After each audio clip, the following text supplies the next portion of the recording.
Apa kabar pemirsa TVR Parlemen dimanapun Anda berada, berjumpa kembali dalam program TVR 09 bersama saya Elisa Purba dan rekan saya. Saya Vincent Aldi, dalam 30 menit ke depan kami akan sajikan kepada Anda sejumlah berita nasional khususnya dari sudut pandang DPR RI sebagai referensi Anda dalam memahami dinamika politik, hukum, ekonomi, sosial, dan juga budaya di Indonesia. Dan pemirsa, inilah TVR 09 selengkapnya.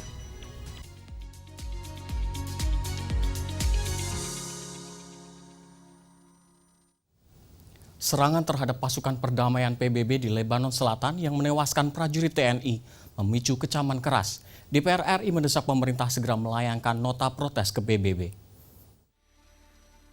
Serangan terhadap pasukan perdamaian PBB di Lebanon Selatan yang menewaskan prajurit TNI memicu kecaman keras DPR yang mendesak pemerintah segera melayangkan nota protes ke PBB. Kementerian Pertahanan mengonfirmasi 2 prajurit TNI Satgas Garuda Unifil gugur di Lebanon Selatan, sehingga total korban menjadi 3 orang akibat serangan terhadap pos pasukan perdamaian PBB. Ketua BKSAP DPR RI, Syahrul Aidi Ma'azat, mengecam insiden tersebut dan menilainya sebagai pelanggaran hukum internasional. DPR mendesak pemerintah segera melayangkan nota protes melalui PBB, serta menuntut pertanggungjawaban. Meminta pertanggungjawaban Israel melalui PBB tentunya agar bertindak untuk memberikan hukuman kepada Israel karena ini adalah tindakan yang melanggar peraturan internasional tentunya. Dan kita meminta kepada Kementerian Pertahanan untuk mengkaji karena kondisi yang realita sekarang di Lebanon adalah sudah terjadi peperangan. Jadi keberadaan pasukan perdamaian dalam hal ini pasukan TNI di sana apakah masih dibutuhkan begitu. DPR RI juga mendorong pemerintah melakukan evaluasi terhadap penugasan pasukan TNI di misi perdamaian, mengingat kondisi konflik yang semakin memanas. DPR RI menegaskan akan terus mendorong diplomasi dan menyuarakan sikap Indonesia di forum internasional, termasuk dalam sidang IPU di Turki pada April mendatang. Hilman dan Koko, TVR Parlemen melaporkan. Pemirsa, kebijakan efisiensi anggaran yang berpotensi memicu PHK P3K diminta dilakukan secara hati-hati dan terbuka agar tidak menimbulkan gejolak sosial. Kebijakan efisiensi anggaran yang berpotensi memicu PHK P3K diminta dilakukan secara hati-hati dan terbuka agar tidak menimbulkan gejolak sosial. Anggota Komisi 10 DPR RI, Ferdiansah menegaskan, setiap kebijakan efisiensi harus transparan dan akuntabel. Kebijakan tersebut harus didasarkan pada perhitungan kebutuhan yang jelas, serta mempertimbangkan kondisi fiskal daerah. Menurutnya, transparansi menjadi kunci agar masyarakat, khususnya P3K, memahami dasar pengambilan keputusan. Pemerintah juga diminta menyampaikan alasan kebijakan secara terbuka kepada pihak terdampak. Ferdi menekankan, proses pengambilan keputusan harus dilakukan secara cermat dan menyeluruh agar tidak menimbulkan dampak sosial yang lebih luas. Kemampuan fiskal sudah bisa memadai, baru nanti menjadi prioritas kembali bahwa apabila teman-teman tersebut, saudara-saudara kita yang terkena, bisa direkrut kembali. Sehingga dengan kata lain yang kami inginkan, bentuk transparansi dan akuntabilitas kita bersama-sama dan cara berkomunikasi yang baik supaya bisa dipahami di kalangan masyarakat khususnya apabila terjadi di teman-teman atau saudara-saudara kita yang berstatus P3K. Komisi 10 DPR RI menegaskan, dalam menghadapi potensi PHK massal P3K, pemerintah harus mengedepankan transparansi, akuntabilitas, dan komunikasi yang efektif. Langkah ini dinilai penting agar kebijakan efisiensi tetap berjalan tanpa menimbulkan gejolak di masyarakat. Fajar Ilhami dan Rangga, TVR Parlemen melaporkan. Pemirsa, DPR RI melalui Komisi 3 menggelar rapat dengar pendapat umum bersama Peradi untuk menyaring masukan publik dalam penyusunan rancangan undang-undang. Dan informasi selengkapnya kami hadirkan usai jeda, tetaplah di TVR 09.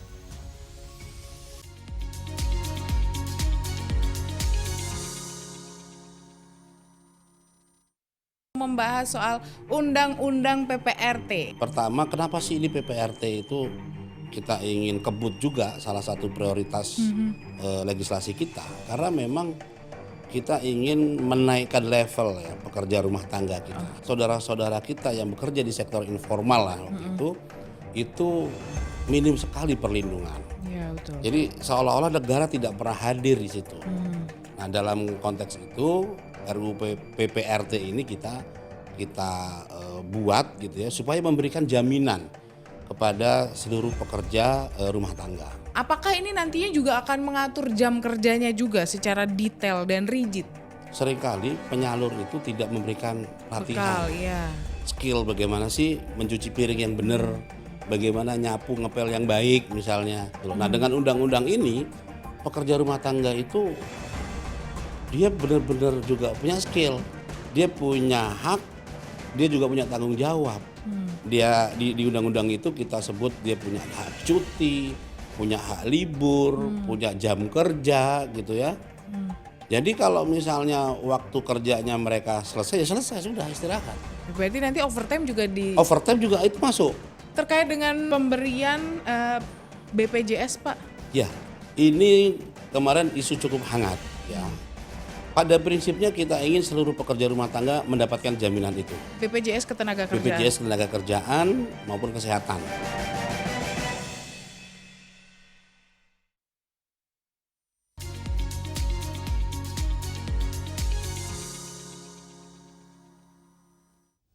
Anda kembali menyaksikan TVR 09. Pemirsa, rapat dengar pendapat umum yang digelar Komisi 3 ditunjukkan untuk menyerap masukan pemangku kepentingan demi menyempurnakan rancangan undang-undang agar tepat sasaran dan juga minim penolakan. Guna mencegah gelombang penolakan terhadap produk hukum, DPR melalui Komisi 3 menggelar rapat dengar pendapat umum bersama Peradi untuk menyaring masukan publik dalam penyusunan rancangan undang-undang. Rapat dengar pendapat umum digelar untuk menyerap masukan pemangku kepentingan demi menyempurnakan RUU agar tepat sasaran dan minim penolakan. Komisi 3 DPR RI menegaskan substansi RUU pada dasarnya tetap dengan penyempurnaan pada redaksi dan materi. Tujuannya mencari titik temu agar dapat diterima semua pihak. Meski dinamika diskusi tidak mudah diprediksi, DPR RI berkomitmen membuka ruang partisipasi seluas-luasnya sebelum pembahasan lebih lanjut di badan legislasi. Ini kan masukan ya, belum menjadi bagian utama karena jangan sampai nanti pada saat undang-undang itu jadi banyak protes. Nah, makanya kita mengundang para stakeholder yang ada untuk memberikan masukan kepada kami semua untuk mendengarkan apa yang perlu diperbaikin untuk kemaslahatan keadilan. Semua pihak memahamin apa yang menjadi perbaikan RUU ini.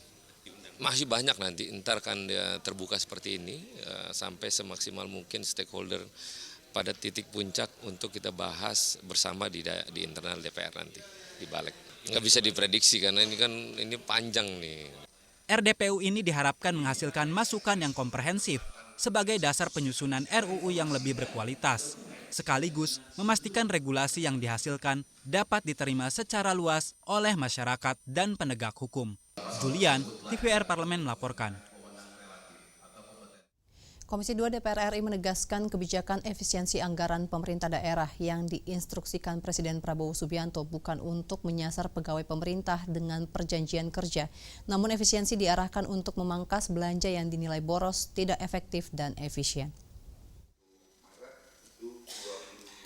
Komisi 2 DPR RI menegaskan, kebijakan efisiensi anggaran pemerintah daerah yang diinstruksikan Presiden Prabowo Subianto bukan untuk menyasar pegawai pemerintah dengan perjanjian kerja atau P3K. Efisiensi diarahkan untuk memangkas belanja yang dinilai boros, tidak efektif, dan efisien.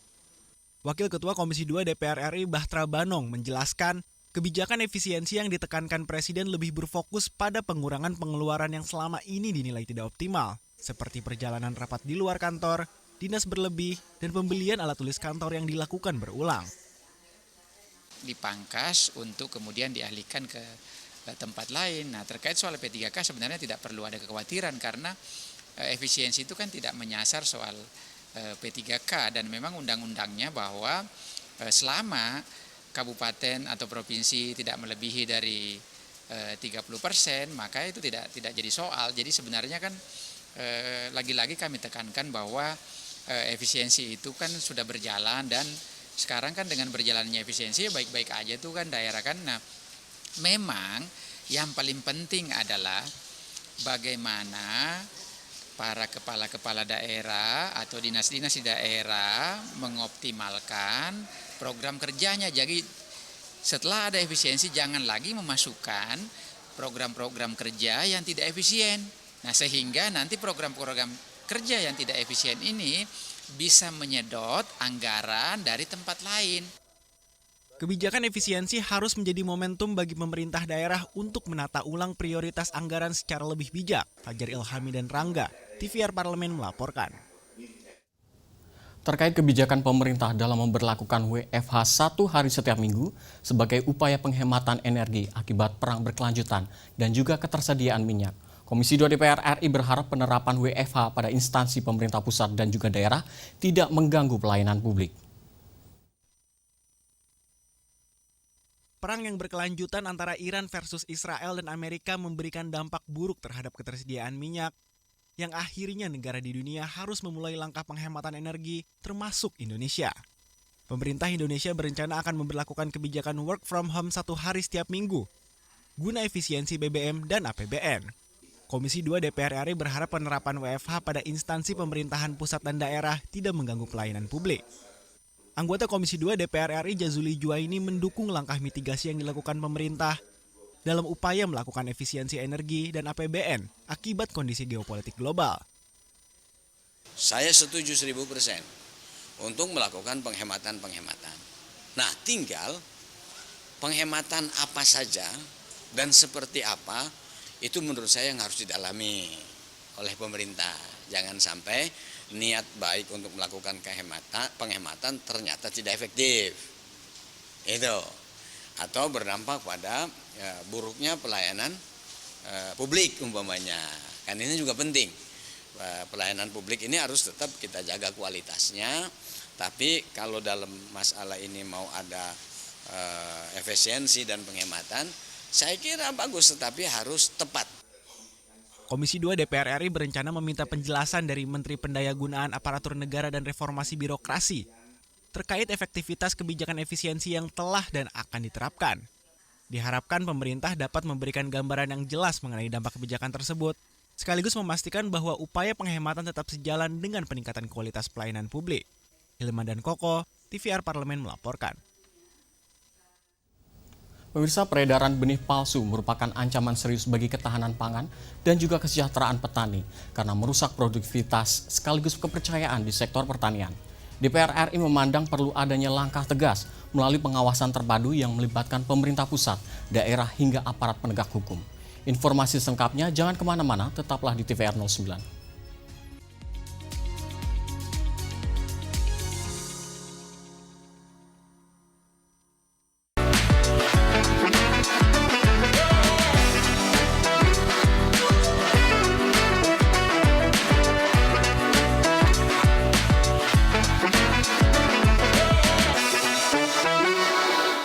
Yang mengerti kau tuh cuma sayang.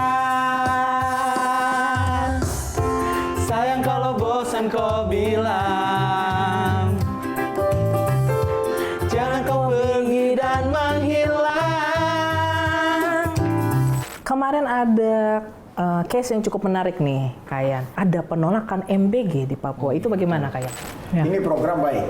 Program baik, ya, betul. Ya, tinggal cara mendistribusikan. Nah, iya, benar. Kewenangan ini ke siapa? Nah, jadi itulah PSBS bagaimana dengan berbagai macam keterbatasan saya berikan motivasi dan target pemain untuk bisa masuk ke Liga 1. Liga 1 lagi. Ya. Mari pulang, kau rumah di sini.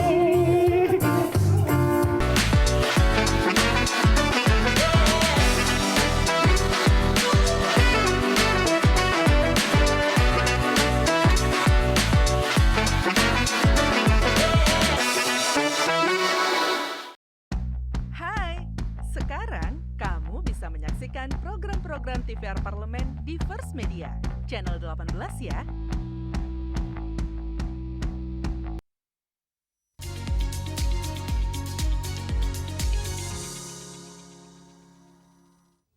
Kembali di TVR 09 pemirsa.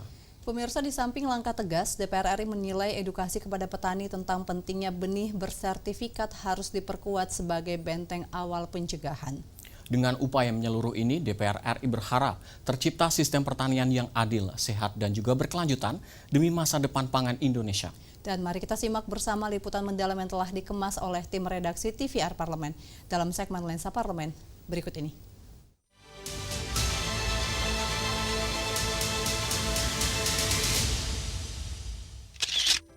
Peredaran benih padi palsu dan varietas tanaman lainnya marak dijual secara online. Praktik tersebut menjadi ancaman serius bagi petani. Selain berpotensi menimbulkan kerugian ekonomi, kondisi ini juga dapat mengganggu target swasembada pangan nasional. Komisi 4 DPR RI mendesak pemerintah untuk memperkuat pengawasan serta melakukan penegakan hukum terpadu lintas kementerian dan lembaga.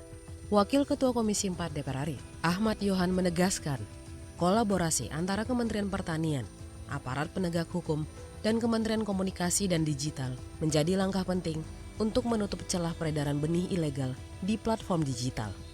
Ia juga mendorong optimalisasi proses sertifikasi benih melalui peningkatan kapasitas pengujian dan modernisasi teknologi laboratorium.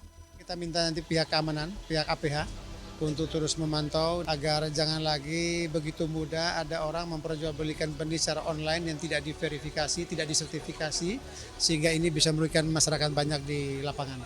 Nah, tentu ini kerja kolaborasi dengan banyak pihak. Sementara itu, upaya pencegahan juga perlu diperkuat dari sisi distribusi dan ketersediaan benih di daerah. Fungsi pengawasan nanti dari DPR, bagaimana benih-benih yang memang palsu. Nah, ini kan harus ada standarisasinya. Tadi kita juga menyampaikan bagaimana caranya supaya pemalsuan-pemalsuan tidak terjadi. Dan terjadi semacam penyebaran pusat-pusat pembibitan di seluruh Indonesia. Perluasan pusat pembibitan di berbagai daerah dinilai mampu menjaga kualitas benih sekaligus meminimalkan resiko pemalsuan sehingga petani mendapatkan benih unggul yang terjamin.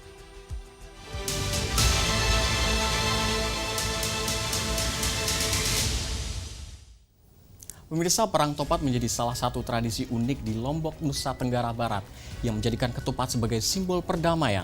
Dan tradisi ini merupakan perpaduan budaya dan juga kepercayaan antara masyarakat Hindu dan Islam yang hidup berdampingan secara harmonis. Dalam perang topat ini, pemirsa, masyarakat saling melempar ketupat sebagai simbol kebersamaan, bukan permusuhan. Dan informasinya akan kami hadirkan sesaat lagi, tetaplah di TVR 09.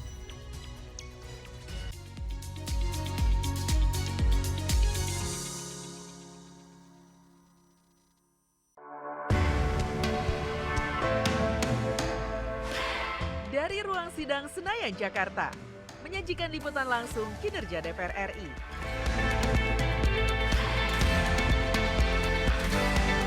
Dialog mendalam, investigasi, dan profil wakil rakyat. TVR Parlemen kini hadir 24 jam. Yuk kita kenalan dengan anggota DPR RI periode tahun ini. Dari depan kursi.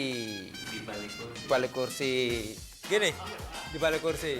Aku ingin menjadi sesuatu yang mungkin bisa kau rindu. Tetap kahiji, rukun sakabena. Itulah pokok nama. Semakin penasaran kan bagaimana kiprah karir politiknya? Hanya di TVR Parlemen.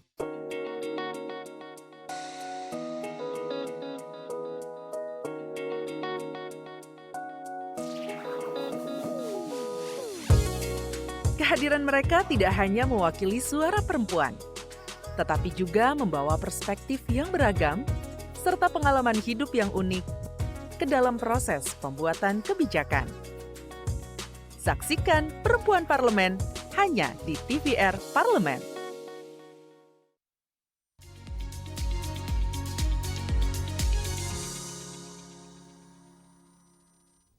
Terima kasih Anda masih bersama kami di TVR 09. Pemirsa, tadi kita sudah membahas mengenai tradisi yang ada di Lombok, Nusa Tenggara Barat, dan memang tradisi ini biasanya digelar setelah perayaan Lebaran Ketupat sebagai bentuk syukur sekaligus mempererat hubungan antar umat beragama. Dan ketupat yang digunakan dalam tradisi ini kemudian dikumpulkan dan juga dimanfaatkan sebagai pupuk yang melambangkan kesuburan dan juga keberlanjutan alam. Dan tentu tanpa berlama-lama, mari kita saksikan terkait dengan Perang Topat saat ketupat menjadi simbol perdamaian dan toleransi dalam segmen Intips, informasi dan tips untuk Anda.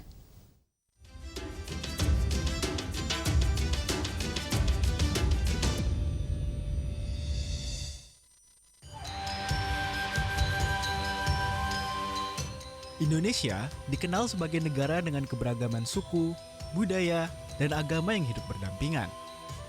Di tengah perbedaan tersebut, terdapat berbagai tradisi yang justru menjadi simbol persatuan dan kebersamaan. Salah satu tradisi unik itu datang dari Pulau Lombok, Nusa Tenggara Barat. Sebuah tradisi yang disebut perang, namun tanpa senjata, tanpa amarah, dan tanpa dendam. Ya, tradisi ini dikenal dengan nama Perang Topat, di mana masyarakat saling melempar ketupat dalam suasana penuh kegembiraan. Di balik keseruan tersebut, terselip makna mendalam tentang perdamaian, toleransi, dan keharmonisan antar umat beragama. Lalu, apa makna sebenarnya dari tradisi ini dan mengapa Perang Topat masih dilakukan hingga saat ini? Berikut fakta menarik tentang Perang Topat di Lombok.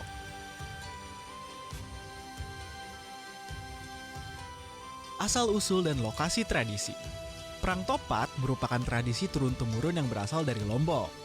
Tradisi ini dilaksanakan di kawasan Pura Lingsar, sebuah tempat yang memiliki nilai sejarah dan spiritual yang tinggi. Pura Lingsar menjadi simbol pertemuan dua budaya, yaitu Hindu dan Islam Sasak. Tempat ini bukan hanya sekadar lokasi upacara, melainkan ruang bersama yang merepresentasikan keharmonisan. Keberadaannya menjadi bukti nyata bahwa perbedaan dapat hidup berdampingan dalam satu ruang yang sama.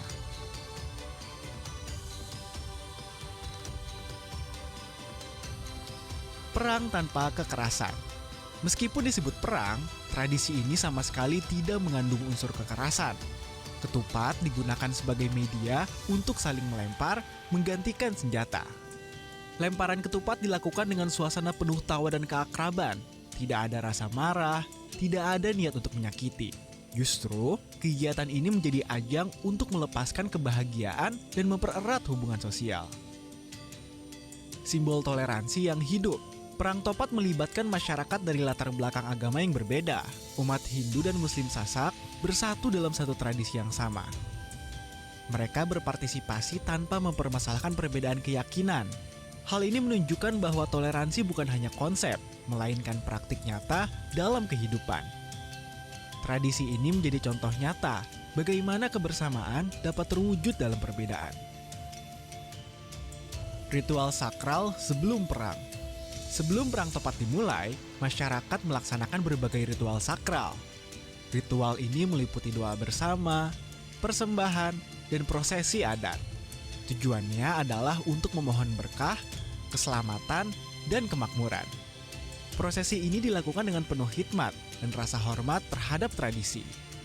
Hal ini menunjukkan bahwa Perang Topat memiliki nilai spiritual yang sangat kuat. Makna ketupat sebagai simbol berkah. Ketupat dalam tradisi ini memiliki makna yang lebih dalam dari sekadar makanan. Ketupat menjadi simbol kemakmuran, kesuburan, dan berkah. Setelah perang selesai, ketupat akan dikumpulkan oleh masyarakat. Banyak yang membawanya pulang atau menebarkannya ke sawah. Mereka percaya bahwa ketupat tersebut dapat memberikan hasil panen yang lebih baik. Hal ini menunjukkan keterkaitan erat antara tradisi dan kehidupan agraris masyarakat. Daya tarik budaya dan pariwisata. Perang Topat menjadi salah satu atraksi budaya yang menarik perhatian wisatawan. Baik wisatawan lokal maupun mancanegara datang untuk menyaksikan langsung tradisi ini. Keunikan dan nilai yang terkandung menjadikannya daya tarik tersendiri. Selain sebagai hiburan, tradisi ini juga menjadi sarana edukasi tentang nilai toleransi. Kehadiran wisatawan juga memberikan dampak positif bagi perekonomian masyarakat setempat. Pesan moral dan nilai kehidupan. Perang Topat mengajarkan banyak nilai kehidupan yang penting. Di antaranya adalah toleransi, kebersamaan, dan saling menghargai. Tradisi ini menjadi pengingat bahwa perbedaan bukanlah alasan untuk terpecah. Sebaliknya, perbedaan dapat menjadi kekuatan untuk membangun keharmonisan. Melalui tradisi ini, masyarakat diajak untuk terus menjaga persatuan dan perdamaian. Perang Topat bukanlah sekadar tradisi, melainkan cermin kehidupan masyarakat yang menjunjung tinggi nilai perdamaian. Di tengah dunia yang seringkali dipenuhi konflik, tradisi ini hadir sebagai pengingat bahwa keharmonisan itu nyata. Dari sebuah ketupat, lahir pesan besar tentang kebersamaan dan toleransi. Masyarakat Lombok telah membuktikan bahwa perbedaan bukanlah penghalang, melainkan jembatan untuk bersatu. Semoga nilai-nilai yang terkandung dalam Perang Topat dapat menjadi inspirasi bagi kita semua untuk terus menjaga perdamaian, menghargai perbedaan, dan memperkuat persatuan. Karena pada akhirnya, kita semua adalah bagian dari satu Indonesia.